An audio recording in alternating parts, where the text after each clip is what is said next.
ci nguuram li mu dàq ci ay généraux kenn xamul nu mu toll benn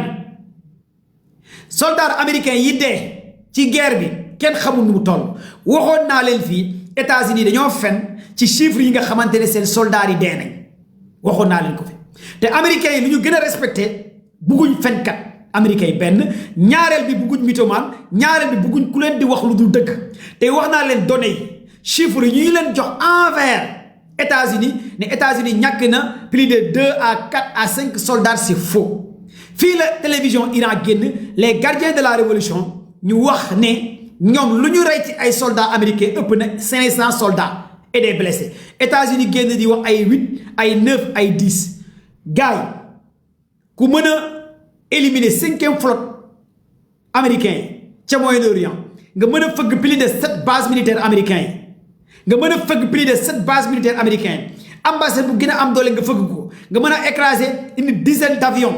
nga mën a écraser une dizaine d'avions américains yi nga mën a écraser une dizaine de bases militaires 5e flotte américain nga éliminer ko États-Unis bu taxawee ne 10 soldats la ñàkk ay kàcc la ay xel la du dëkk loolu nag moo naqari États-Unis parce que Pentagone duñu fen ñoom ay armée lañ branche États-Unis Pentagone yàgg naa di leen wax ñoom ak Trump jubóowuñ équipe Trump bi ay politiciens lañ les politiciens ku mel ni J.D. Vance ku mel ni Kushner ku mel ni Rubio ku mel ni Donald Trump ak ñi ko wër ay politiciens lañ te politiciens yéen xam ngeen Sénégal gii politiciens yu gën a bëri duñu wax dëgg soldat day wax dëgg moo tax armée ak politique mënul ànd parce que militaire dëgg lay wax lu mu la waxal lii la dëgg la alors que politicien da lay fen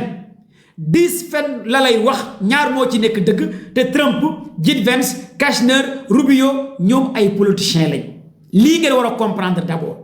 lii moo tax expliquer leen que ne li xew États-Unis bokkul ak baara yëgoo Trump gars yi dañ ko bëgg a rey ñi ko bëgg a rey nag mooy lenn mooy armée bi ci la bokk parce que da leen a merloo mooy armée américain Trump da leen a merloo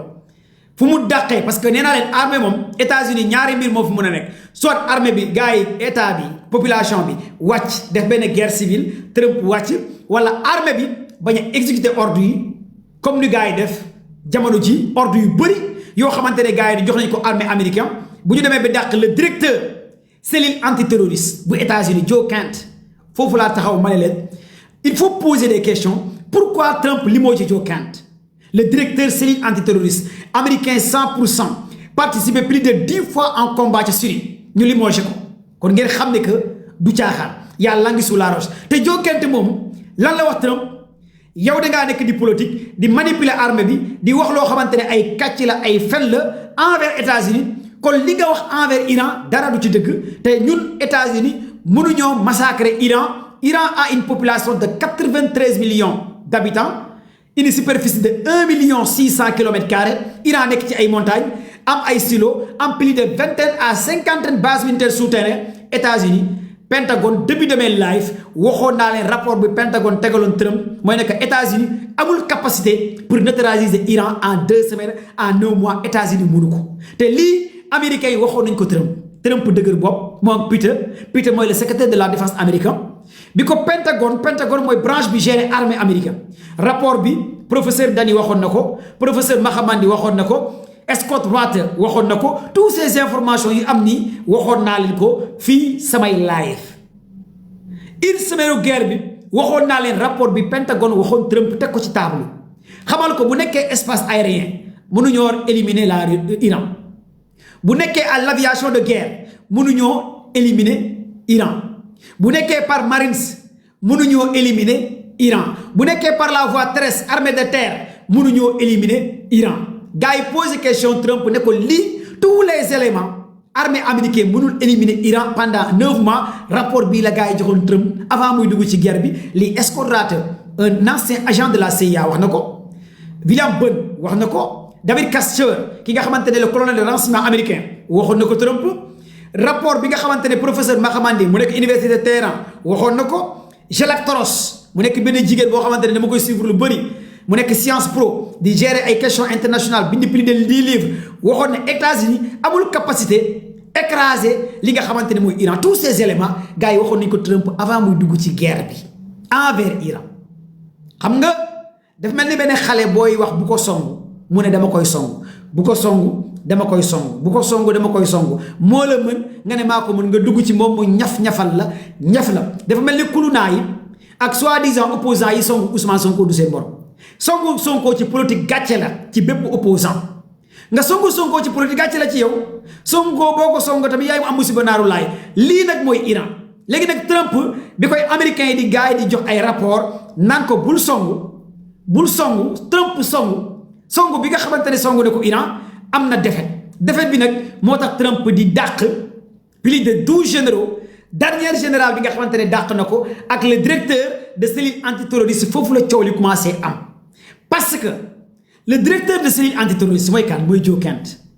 lan mooy terroriste mooy Joe Kent mooy gérer tous les renseignements yu dugg États-Unis ci wàllu terroriste ci wàllu données ci wàllu banque ci wàllu d'information mais kooku boo ko dàqee en pleine guerre mais dañu lay rey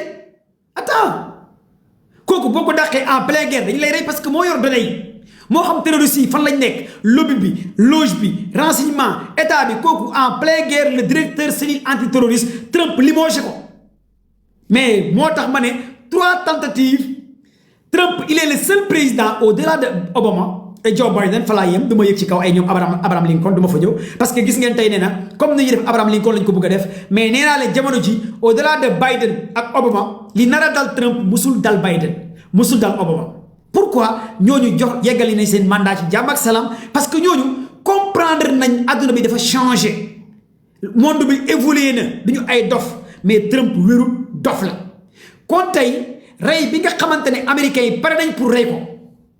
loolu c'est hyper important pour ngeen xam ko du ay manipulation États-Unis booy wër ku gën a sadique mooy américain États-Unis booy wër sàngi ne américain du mbokk ku gën a sadique mooy américain lu leer nañ ñi laa leen di wax américain amuñ star américains yi amuñ intouchable États-Unis du réew dajaloo la da ngay bàyyeekoo Mexique kii bàyyeekoo Sénégal kii bàyyeekoo Ghana kii bàyyeekoo Mali kii bàyyeekoo France nga ñëw nekk américain lii mooy États-Unis melting pot mooy États-Unis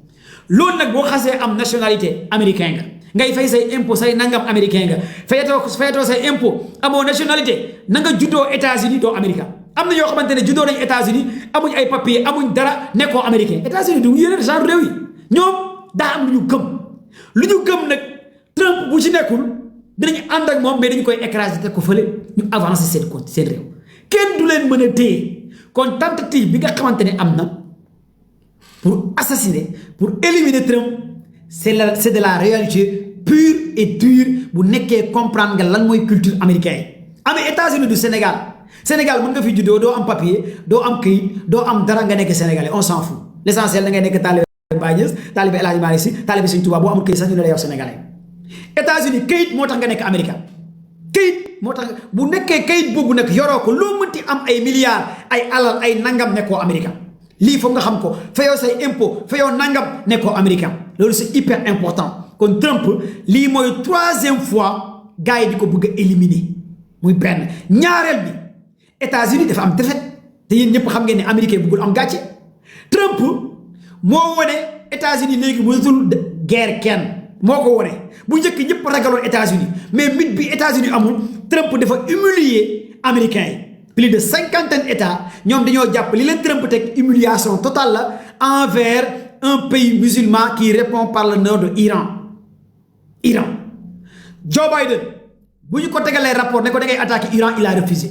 il a catégoriquement refusé lan la Biden waxoon parewuma Iran bés parce que Biden gars yi dañ koo xamaloon carrément bés boo attaqué Iran doo ko mën a daaneel di nga am problème te sa nguur fa lay daanu Biden négocier ak waa Iran rappeler ay quelques traités de 20 ans 30 ans négocier naxante ak waa Iran bi pouvoir am jeex Obama bu mu ñëwee ñu ne ko dañoo soxla nga laala ñu Iran Obama ne leen xaaral Iran mënuma ci dara Obama naxante ak gars yi bi mandaam jeex dem Trump bu mu ñëwee les sionistes dañ ko nax parce que Trump xamul comprendre puissance bu mu foogoon ne 50 ans 100 ans ci ginnaaw États-Unis loolu moo nekk te yàgg naa dina wax léegi guerre bi nekkatul ay porte avion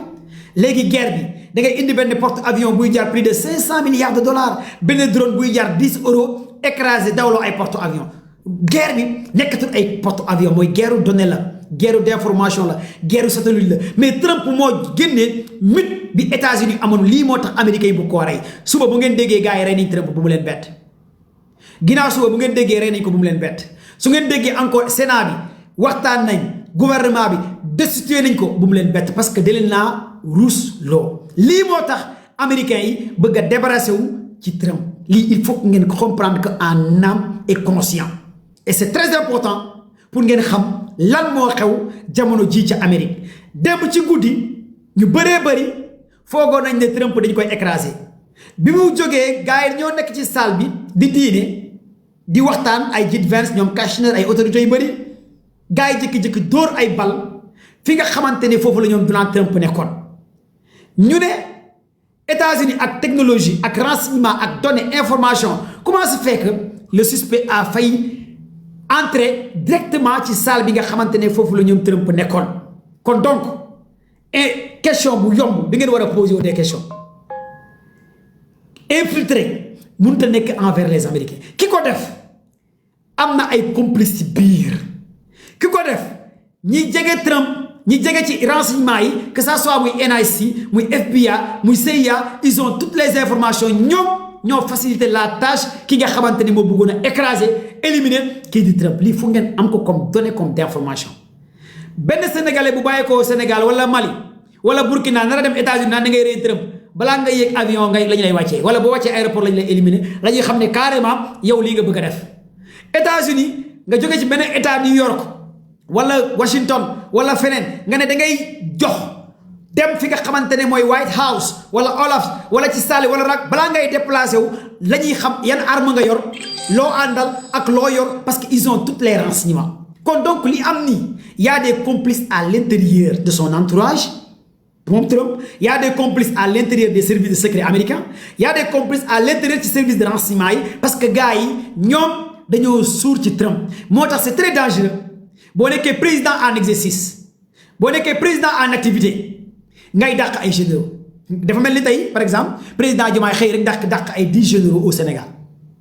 10 généraux au Sénégal loolu la lay teg Diomaye yeewu rek di dàq ay généraux au Sénégal di dàq ay généraux au Sénégal mais attends mais dina am benn mbokk général wala benn mbokk généraux wala benn mbokk boo xam ne mën na jékki-jékki rek yëngal game bi yëngal Sénégal ñu ne attends ay terroristes ñoo fi dugg wala nanga fekk du loolu armée kenn du leen dàqee noonu armée da ngay xaritoo ak ñoom armée da ngay négocier ay ñoom armée c'est la grande muette renseignement da ngay xaritoo ak ñoom renseignement da ngay négocier ak ñoom Trump dof la mënoo dàq moins de quelques années nga dàq 10 généraux lu ci gën a dangereux lu Trump def erreur mooy le directeur de cellule antiterroriste directeur de cellule antiterroriste est-ce que xam ngeen mooy lan gars yi partagez le live s'il vous plaît d'apporter et partagez le live on signale le live merci à l'assistant technique TikTok de sécuriser et de bien protéger notre live le directeur de cellule antiterroriste Joe Kent dafa participer plus de 10 fois opération en Syrie jabaram fa lañ ko reyee en Syrie le directeur cellule antiterroriste bi États-Unis Joe Kent un Américain à la tête jusqu'à la moelle épinière koo xamante ne lu mu def États-Unis Trump def ko 10 opérations gérer ay troupes dem en Syrie xeex plus de 10 fois États-Unis mu ngi koy envoyé sur le terrain kooku nga xëy rek nga dàq ko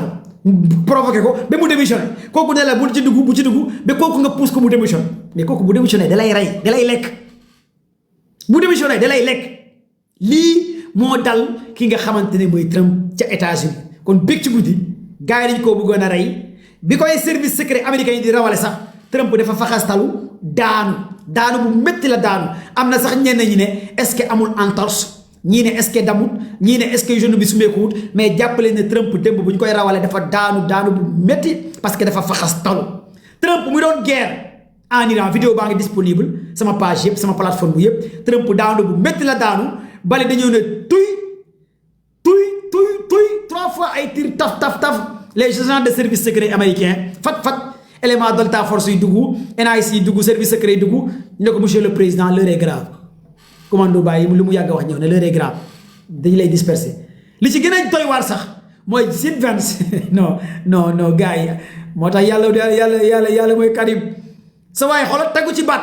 mu jóge mu ne leen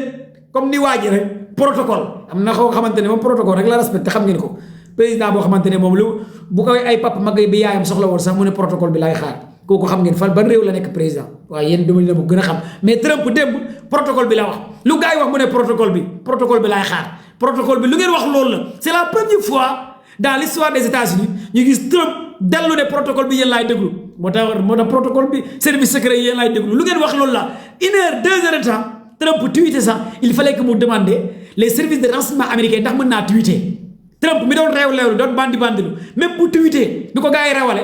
ci ruq bi dugal ko fa nëbb ko mu demander un échange ñu ne ko ndax mën naa bind nangam ñu ne ko non sa waay monsieur le président pour l'instant mënoo bind monsieur le président l'heure est grave pour l'instant mënoo bind pour l'instant monsieur le président mënoo utiliser sa téléphone monsieur le président Trump ne tekk ne à vos ordres c'est la première fois dans l'histoire des États-Unis Trump exécuté ordre protocolaire parce que moom jàppoon na mooy yàlla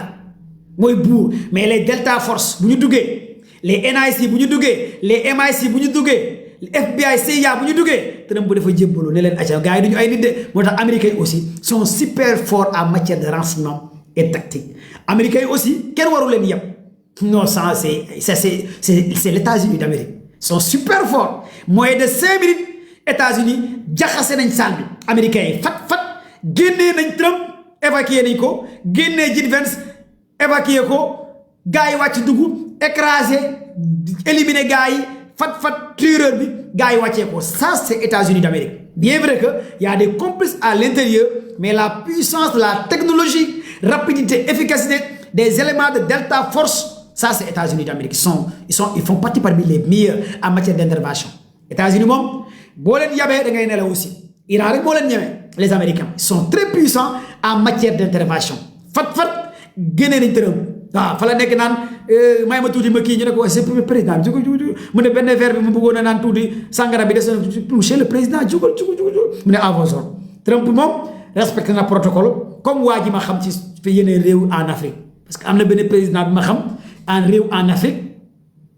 moom bu ko papa mag yaayam soxla woon nii léegi sax téléphone bu ko papa mag yaayam woon téléphone day demander protocole bi ndax mën naa wuyu sama papa ak sama yaay am na en Afrique yéen xam ngeen président bi tudduma turu président bi am na en Afrique président boo xamante ne bu ko papa mag yaayam woon léegi téléphone day dina demander monsieur le protocole c'est ma mère qui m'appelle est-ce que je peux décrocher mu ne ko oui décroche mu doog a décrocher kon Trump nag cette fois-ci moom il a exécuté la lettre à la tête aux pieds des services de renseignement yi américains yi li ngeen def noonu la li ngeen wax loolu la ak li ngeen di waaj a def loolu la man maa ngi nii ci seen kaw maa ngi nii waaw maa ngi nii li ngeen def ak li ngeen di waaj a def noonu la les services de renseignement américains su à vos ordres gars yi rawale ko rawale JD Vance rawale ñoom Kushner rawale ñoom Rubio rawale leen ci saasi ñoom ñëpp gars yi dañu leen rawale mais li ngeen ci war a mën a comprendre ak li ngeen ci war a mën a jàngat pourquoi gars yi bëgg a éliminer Trump li tal moo tax Obama ñëw na gars yi partagez le live s'il vous plaît Barack Obama jaar na fi gars yi éliminé wuñ ko Joe Biden jaar na fi gars yi éliminé wuñ mais parce que Trump États-Unis am na plus de 5000 ogives nucléaires États-Unis attaqué Iran en moins de 1 semaine Iran décapité la puissance nucléaire deuxième puissance nucléaire du monde les Américains en 1 semaine Iran décapité humilié États-Unis d'Amérique lii moom naqari américains yi lii bokk na ci li gën a naqari américains yi ci gouvernement Donald Trump la mute américains yi daanu ci gouvernement Donald Trump la ñëpp ñeme États-Unis ci gouvernement Donald Trump la Iran dévoilé dindi mit bi gars yi jàppoon américain ci gouvernement Donald Trump la ñëpp taxaw di saaga Amérique ne Amérique ndekete du dara Amérique amul doole Amérique mënatul dara Iran ci gouvernement Trump te àdduna bi ñëpp ragaloon Amérique surtout réewu arab yi la région Arabie Saoudite Émirats arabes Qatar nangam mais un pays qui s'appelle Iran avec des missiles balistiques et des missiles hypersoniques en moins de 1 semaine Iran décapité la puissance nucléaire États-Unis d'Amérique loolu humiliation totale envers États-Unis loolu bokk na ci lu gën a naqari les renseignements américains bu la naqari les américains te loolu ku leen ko teg mooy Donald Trump moo teg lii États-Unis amaana ñoom bu ñu duggutoon ci lii tey lii yëpp du am gars yi partagez live bi on commence à signaler mon live encore de plus maa ngi ñëw wax leen entre Iran États-Unis ak lépp tapate leen ngeen partager maximum le live s'il vous plaît tapate leen joxe leen cadeau cœur yi ngeen sécuriser live bi tapate leen comme ça pour sécuriser le live maa ngi ñëw ci Mali l'heure est vraiment grave à Mali parce que Mali on a reçu des informations am na ñaari général yi gars yi dugal hôpital kenn ki opéré nañ ko beneen général bi dee na Mali terroriste yi rey nañ benn général yeneen ñaari général yi dugal nañ leen fi nga xamante ne mooy lii di hôpital opéré leen kon l'heure est vraiment grave en Mali am na ay soldats yu blessé ci attaque bi nga xamante ne gars yi def nañ ko ca Mali c'est hyper important pour ngeen xam loolu mais nag armée Mali aussi am na lu mu def naa ci ñëwaat te lu tax ma ne leen le cas Mali sax moo ma gën a intéressé parce que cas Mali bi moo taxoon ma bëgg a def live bi waaw le cas Mali bi boo comprendre li xew l'heure est vraiment grave boo xamee dëggantaan li xew ca Mali da ngay tiit ci Sénégal da ngay tiit ci bépp réew bu frontalier ak Mali da ngay tiit boo xamee dëggantaan li xew waxuma ki nga xamante ni moom mu ngi nekk ci ay yeneen détails comprendre lan moo xew mais boo xamee dëggantaan li xew ci Mali da ngay tiit ci bépp réew bu frontalier ak Mali moo tax yàlla na yàlla taxaw Mali yàlla na yàlla jàppale surtout waa Mali d'abord négociation yi nga xamante ne instant yi am na entre Iran ak États-Unis au-delà de tout cet armada mooy que États-Unis les renseignements les chroniqueurs les investigateurs ñoom ñëpp dañoo jàpp ne instant yi Iran a déjà gagné la guerre muy benn ñaareel bi États-Unis lépp lu mu waxoon da koy def pendant une semaine 2 semaines les sites nucléaires iraniens Fordo Natam Isapam defu ko les installations nucléaires defu ko 450 kilogrammes enrichis Iran bi defu ko tous ces détails yi Trump waxoon dina anéantir dina raser benn civilisation Iran bi léegi nii Trump li mu wax gars yi mooy que ne léegi cessez-le-feu bi à un durée indéterminée loolu bokk na ci lu gën a naqari américains yi nga dugal américains yi ci guerre ba pare li taxoon nga dugal américains yi ci guerre perte nañ ay soldats perte ay moyens perte ay matériel perte ay vies humaines perte ay aéroport perte lépp li nga xamante ne ay données ba pare li taxoon nga dugg ci guerre bi nga ñëwoo ko loolu la Trump def américains yi te loolu moo gën a naqari américains yi ñu humilier leen ci àdduna bi ba tey Iran teg 8 chartes ligne rouge Iran di exiger la puissance nucléaire ligne rouge c'est du jamais vu dans l'histoire politique des Américains un pays musulman qui n'a pas d'arme nucléaire di tegal un pays deuxième puissance nucléaire au-delà de Russie États-Unis Iran di rek di ko sampal ne ko hey yow Amérique man Iran fii du ma négocier ak yow mooy détroit d'Ormuz Iran ne États-Unis du ma négocier ak yow le détroit d'Ormuz loolu bokk na ci lu gën a naqari américain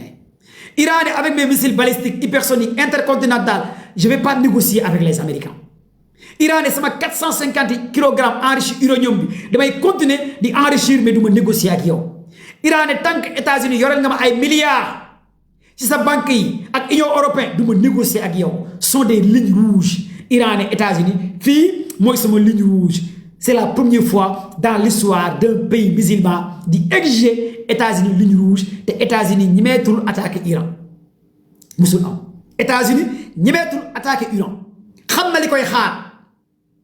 koy xaar dernier avertissement bi Iran wax États-Unis ne États-Unis damaa bëgg nga attaquer ma te nee nga yow ba may attaqué mooy rapport bu bind bi ki nga xamante ne le dirigeant parlementaire démb wax na ko te loolu moo ci gën a doy waar mooy démb rapport bi gars yi envoyé ca Pakistan ban rapport la Iran envoyé démb ca Pakistan Iran dafa xamal carrément waa Pakistan Islamabad amatuma temps di toog ak américains yi parce que ay fenkat lañ déggoo ma de xaba fi qui gère le parlement Iran ak le diplomate Rashki ñu ne duñu toog ak américain parce que duñu wax katu dëgg ak waa Israël duñu amuñ benn kàddu bu ñu mën a respecté Iran ne du toog ak koo xamante ne du respecté ay kàddu Israël États-Unis Iran rapport bi mu tegal gars yi lan la leen wax ne condition yi yéen waa Pakistan bu nekkee États-Unis d'accord na ci condition yi ngeen envoyé ñu message déggoo ma de waa Iran ñoo ko wax Pakistan de Islamabad démb ne bu nekkee américains yi d'accord nañ ci condition yi ngeen envoyé ñu message bu nekkee américains yi d'accord ci condition yi jarul ngeen ñuy woo tête envers les américains bàyyi leen ku mën sa morom duma ñu def cooki fin te cooki fin bi des na te ñoom seen stock yi commencé naa jeex te ñoom nee na ñoom ñoo nekk les puissances ok ñoom ñoo nekk les puissances mondiales yor puissance nucléaire Iran xamal carrément les négociateurs pakistanais ci Islamabad ci rapport bi Iran xamal leen ne que négocier wul tant que États-Unis mu ngi bloqué li nga xamante ne c'est port mooy port yi États-Unis bloqué def ko à travers les eaux internationales def ay blocus à une distance de 1000 miles Iran ne jamais mu négocier ak réew buy def benn barrière de 1000 miles par rapport ak seen port au-delà de ça mais Iran ñaata navire américain la attaqué Trump joxe ndigal pour ñu attaquer les petits navires bateaux Iran le général marines américain ne Trump loolu baaxul du ñu mës a attaquer ces marines du ñu mës a attaquer ces navires parce que navires yooyu bés bu ñu leen attaqué dinañ créer benn guerre maritime à travers les eaux internationales kon loolu aussi beneen échec bi États-Unis am au-delà de ça plus d'une vingtaine de navires Iran ak li nga xamante ne ses alliés jot na traversé te États-Unis teewoo loolu aussi bokk na ci humiliation bi nga xamante ne Iran tegal na ko kii di Trump. Trump renforcé na ses bases ses aérodromes ses aéroports ses alliés ses États renforcé plus de 3 porte-avions mais bientôt 2 semaines 3 semaines États-Unis waxuma laa drone xeer sax États-Unis ñi mu koo sànni biir Iran xeer moo tax benn te yow di bax benn te yow premier ministre Israël instant yi mu ngi bax mu ngi tàng jër mu ngi mer lii moo tax benn te yow ne du arrêté guerre bi ca Liban di rey ay xale yu am 5 ans 10 ans 15 ans di bombarder waa Liban parce que benn te yow dafa am gàcce li nga xamante ne instant yi dugg nañ ko ci Iran humilier leen Iran aéroport Ben Gurion plus de 50 d'avions mu yàq ko ca Israël Tel Aviv Iran yàq ko centre d'écoute Iran yàq ko commandement Mossad renseignement Iran yàq ko la ville de Dimona Iran yàq ko Haïfa Taïf Iran yàq ko tous ces villes Israël plus de 7 villes Iran massacré ko ba pare États-Unis di demander benn te yow bul attaquer li nga xamante ne mooy Iran tey rek on a eu des informations que benn te yow demandé na Trump pour ñu attaquer Iran mu ne ko déedéet mu ne ko man joxuma la ndigal joxuma la ordre te doo attaquer Iran kon pourquoi Trump commencé reculer ma expliquer leen lan moo xew cette fois-ci Iran nee na yow Trump yow Israël bés bu ngeen ma attaqué ak say alliés yi les câbles marins yu jaar fi nga xamante ne mooy détroit Bab el-Mandeb la ñuy dagg kateb câble yi les câbles sous-marins yu jaar détroit Bab el-Mandeb la ñuy dagg lay Iran di dagg muy benn ñaareel bi seen centrale électrique yi nga xamante ne émirat arabe am na ko dans l'émirat arabe région bi yëpp dañ koy éliminer les puits pétrole dañ koy éliminer les dépôts pétrole dañ koy éliminer tous les ports de ses alliés Iran da koy éliminer lii moo tax réewu naari xamal carrément Trump bul mës a attaquer instant yi Iran parce que Iran li mu wax da koy def boo laalee seen centrale électrique dinañ attaquer les câbles sous-marins dañ koy dagg nañ yàq lépp li nga xamante ne amoon nañ ko parce que Iran lépp lu mu waxoon ba léegi def na ko ci guerre lii moo tax Trump xamul day fecc baarambay xamul day bàkku xamul day lëbal xamul lan la war a def ci lii nga xamante ne dugal na ci États-Unis lii moo tax américains yi nag xam ne Trump nii lu ñu ko war a mën a def mooy ñu sombi ko wala ñu maafe ko wala ñu suppu kànje ko wala ñu domadaa ko lii moo tax États-Unis pare pour rey kii di Donald Trump te waxoon naa leen fii ñaari mbir moo am États-Unis muy ñett téye leen ngeen bind soit guerre civile mooy am États-Unis soit Trump dañ koy rey wala soit ñu wàccee Trump ñetti conditions yi mooy am mais Trump pour mu yeggali mandaam ça va être compliqué par rapport guerre bi mu dugal États-Unis te américain dafa rëy soit ci biir révolte mooy am bu métti ca Amérique parce que fu mu ne crise bi dafa commencé métti dëggantaan États-Unis lépp a cher muy guerre bu métti moo fay am révolte ñaareel bi bu gars yi destitué ko wàccee ko ci élection mi mandat yi di ñëw di ko yeggali ñetteel bi gars yi rey ko ñetti conditions yi mooy conditions yi nga xamante ne instant yi moom la gars yi samp ci Trump pour gars yi mën a yeggali seen chantier yi ak lépp li nga xamante ne américains yi bëgg nañ koo samp bëgg nañ koo teg Iran nag fi mu samp leer na naññi pour gars yi nga xamante ne comprendre Iran fan la samp mooy que ne bés bu ko États-Unis attaqué cette fois-ci Iran dafa samp bés bu ko États-Unis attaqué cette fois-ci Iran dafa samp bés bu ko États-Unis attaqué cette fois-ci les pays arabes Émirats arabes unis les pays du Golfe fu pétrole nekk ci réew yooyu nga xamante ne ay alliés États-Unis lañ Iran da koy dëbb da koy def safara lii la Iran wax te envoyé na réew yooyu communiqué les câbles sous-marins yu jaar Détroit ba Ben Mendeb ci mer Rouge Iran da koy dagg te Iran bu ko daggee dans les pays arabes internet banque de données connexion lépp day arrêté Afrique moom banque yi day arrêté Europe banque yu bëri day arrêté te loolu mooy doxal connexion internet képp ku amul la connexion Starlink bu espace X bu Elon mën si jàppale yow bokkatoo ci te câble yooyu ci mer Rouge lu ci gën a bëri ces câbles sous-marins ci mer Rouge la jaar te Iran détient des sous-marins yoo xamante ne capable nañ dagg câble yooyu te Iran lii la teg comme sample bés bu États-Unis attaqué cette fois-ci seen installation nucléaire yi wala seen centre électrique yi nga xamante ne ñoo gën a am doole bés bu ko États-Unis attaqué dina am wala du am man de gëm naa ne Iran lépp lu mu wax dina ko def te dina fa àgg te dina ko def envers les Américains te lii c'est hyper important pour ngeen am ko comme donnée comme information par rapport ak Iran lu mu teg ak li mu bëgg a def envers les Américains leneen li mooy benn te yow yéen ñëpp xam ngeen ne instant yi guerre bi dafa jalgati li nga xamante ne mooy cessez-le-feu cessez-le-feu bi nga xamante ne moom la ñëpp doon xaar entre Liban ak Israël mais lan moo tax Liban Israël di continuer cessez-le-feu benn te yow continuer di bombarder Liban di ko def comme Gaza waxoon naa leen ko nee naa leen benn te yow xol bi moo tàng instant yi parce que Hezbollah 3 fois laa ko wax nee naa leen Hezbollah li mu def ca Israël loolu moo naqari benn te yow te Hezbollah lan la def ca Israël Hezbollah dafa commencé récupérer ay dëkk di def seen drapeau ay dëkk biir Israël biir dëkk benn te yow armée bii di Hezbollah dafa commencé récupérer ay dëkk di teg seeni drapeau di rey une centaine de soldats Israël di taal ay chars de combat Israël Makeva di avancer mooy les forces commando Hezbollah yi ñu wooyee Ridwan ak Al Nazer te loolu les médias européens duñ ko wane les médias européens duñ ko wax mais parce que avancement bi soldat Hezbollah yi di def moo tiital li nga xamante ne instant yi mooy Israël loolu moo tax bam na te yow jalgati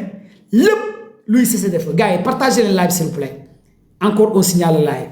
donnez-moi des cadeaux des fleurs des cœurs s'il vous plaît tapotez et partagez le live merci l'assistant technique TikTok de vouloir de bien sécuriser et de bien protéger notre live tapotez donnez les cadeaux les fleurs les cœurs partagez Fatou merci gars yi partagez le mu gaaw tapotez leen comme ça ngeen partagez mu gaaw live bi tey du yàgg live bi du yàgg maa ngi ñëw léegi ci Mali mooy deuxième partie maa ngi ñëw léegi ci Mali dans 5 minutes maa ngi ñëw ci Mali partagez le mu gaaw s'il vous plaît donnez-moi des cadeaux des fleurs des cœurs merci TikTok merci mes followers merci ma communauté encore de plus d'abord lii ngeen war a comprendre ci lu xew jamono ji may wax ak yéen les alliés 3 fois laa ko wax les alliés de Iran ñoom ñëpp ñu ngi nekk en position de force te loolu ça dérange benn te yow les alliés de Iran mooy Hamas mooy Hezbollah mooy force résistance mooy djihad islamique bi nekk ca Irak tous ces alliés mooy aussi nekk ca Yémen mooy Hassan Nasrallah Fatou Niass merci pour les cadeaux les fleurs les cœurs tous ces alliés ñu ngi en force de frappe de résistance yoo xamante ne instant yi ils sont vraiment super puissants pour nekk benn position de force te loolu ça dérange carrément li nga xamante ne mooy lii di sioniste mooy doole bi alliés yi am téye guerre bi neutraliser guerre bi di xeexat ki nga xamante ne tey mooy kii di Trump te loolu ça dérange carrément li nga xamante ne mooy kii di benn na te yow mooy Hezbollah bi nekk ci Liban li Hezbollah def ci guerre bi li Hezbollah def ci terrain bi li Hezbollah def ci combat bi vraiment ça dérange